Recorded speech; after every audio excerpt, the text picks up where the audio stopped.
Again. Let's talk about proof of funds. So as of January 1st, 2024, there was a change in terms of how much money you need to provide for your study program extension. This change increased the 2 semesters to $20,000, 635, which means it's about 1,720 per month that you have to prove that you have for living costs. Okay. Um, if you are going to apply for a 1 year extension, of course, you're going to have to be providing this 20,000 proof.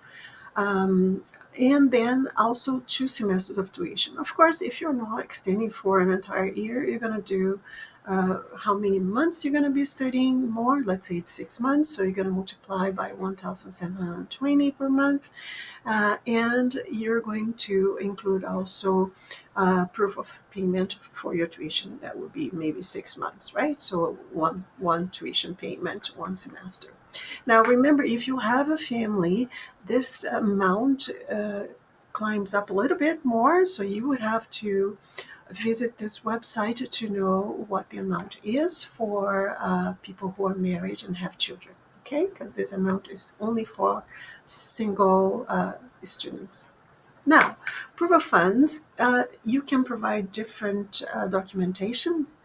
I'm going to go through them, explaining each of them. You may have all of them, as you may have just some of them.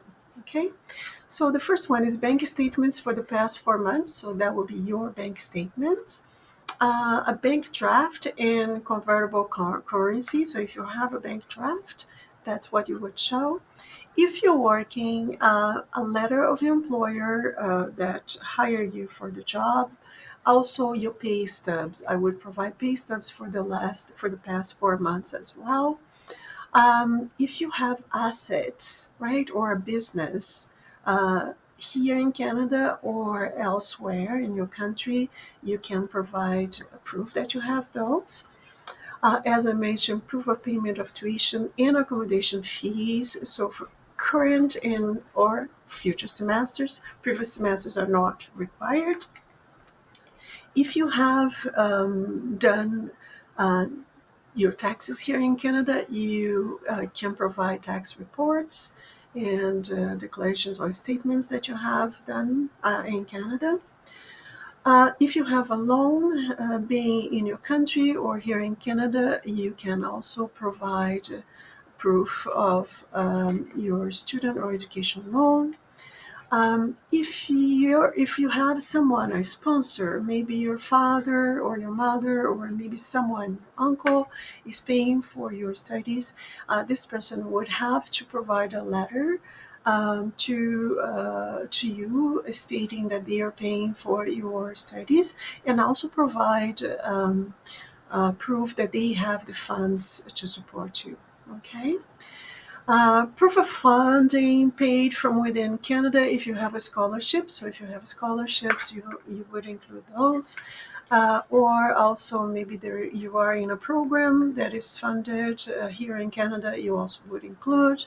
And proof of a Canadian bank account in your name if money has been transferred to Canada. So someone transferred the money to your account, and you can show proof of that. Okay, so remember, not everybody has all these documents, but if you have some of them, include as much as you can to prove that you can survive in Canada, you can support yourself, and also pay for your tuition.